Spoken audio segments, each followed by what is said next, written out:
In today's video, let's talk about how to fix MAE app login problem.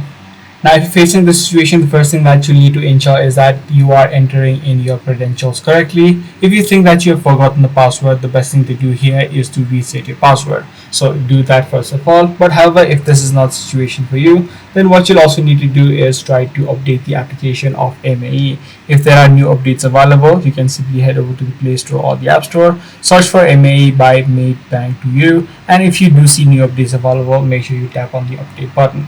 Secondly, what you can also do is check for the permissions within the bank application.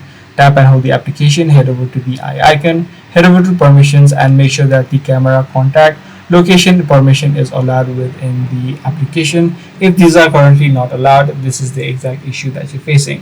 While you're within this section or within the settings page, you can also head over to the storage and cache, tap on clear cache as well as clear storage option.